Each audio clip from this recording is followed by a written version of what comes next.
Random House Audio presents The Agony and the Ecstasy, a biographical novel of Michelangelo, by Irving Stone. Read for you by Arthur Morey. The Lover and the Sculptor. The best of artists hath no thought to show which the rough stone in its superfluous shell doth not include. To break the marble spell is all the hand that serves the brain can do. The Artist and His Work. How can that be, lady, which all men learn by long experience? Shapes that seem alive, wrought in hard mountain marble, will survive their maker, whom the years to dust return. Beauty and the Artist. Beauteous art, brought with us from heaven, will conquer nature. So divine a power belongs to him who strives with every nerve. If I was made for art, from childhood given, a prey for burning beauty to devour, I blame the mistress I was born to serve. Michelangelo Buonarotti. Book 1. The Studio.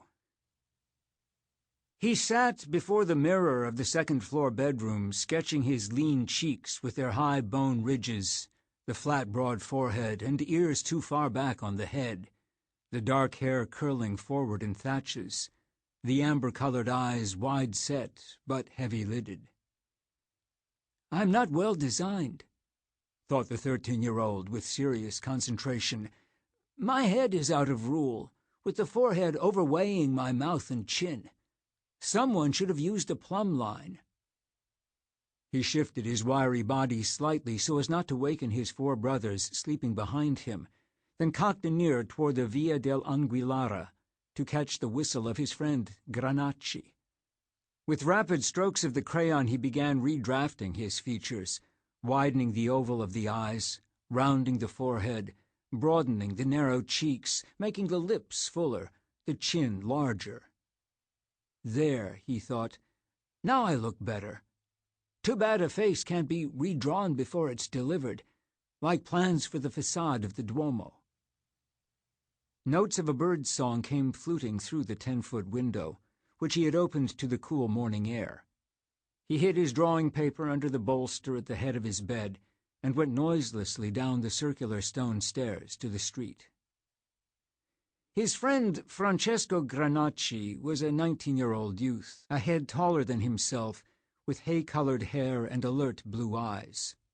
For a year, Granacci had been providing him drawing materials and sanctuary in his parents' home across the Via del Bentacordi, as well as prints borrowed surreptitiously from Ghirlandaio's studio.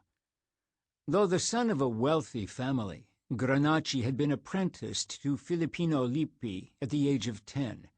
At 13 had posed as the central figure of the resurrected youth in St. Peter Raising the Emperor's Nephew, in the Carmine, which Masaccio had left uncompleted, and was now apprenticed to Ghirlandaio.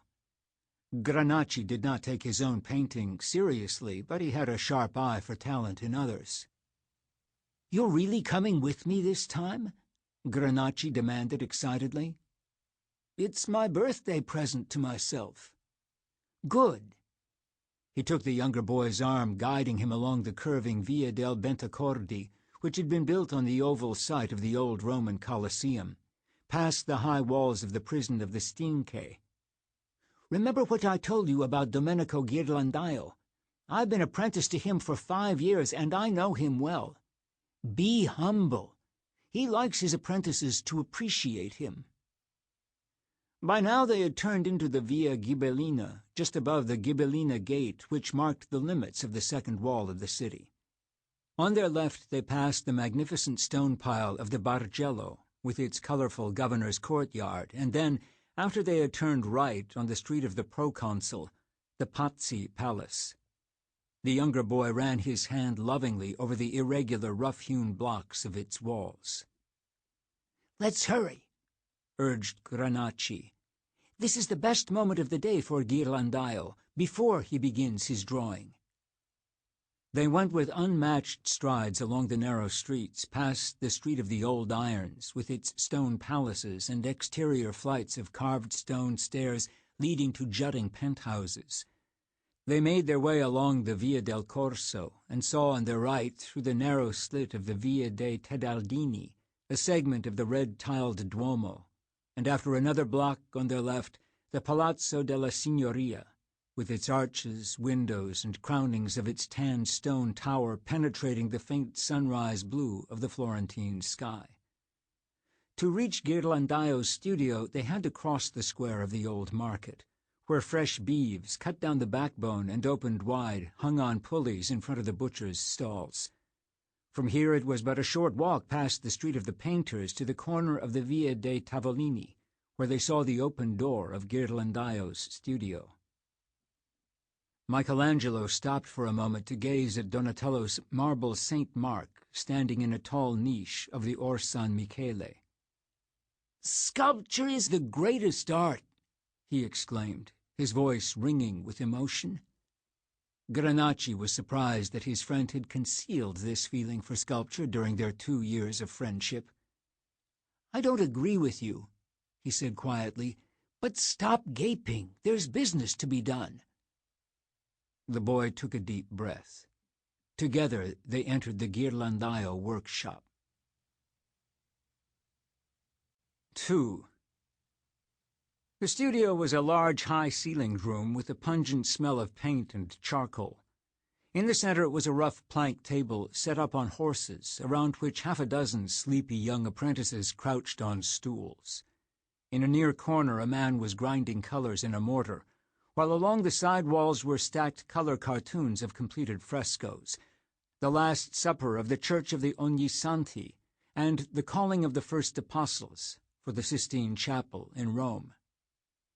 In a protected rear corner on a raised platform sat a man of about 40, his wide-topped desk the only ordered spot in the studio, with its neat rows of pens, brushes, sketchbooks, its scissors and other implements hanging on hooks, and behind, on the wall shelves, volumes of illuminated manuscripts.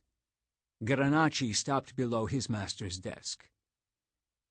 "Signor Ghirlandaio, this is Michelangelo, about whom I told you." Michelangelo felt himself being spitted by a pair of eyes, reputed to be able to see and record more with one thrust than any artist in Italy.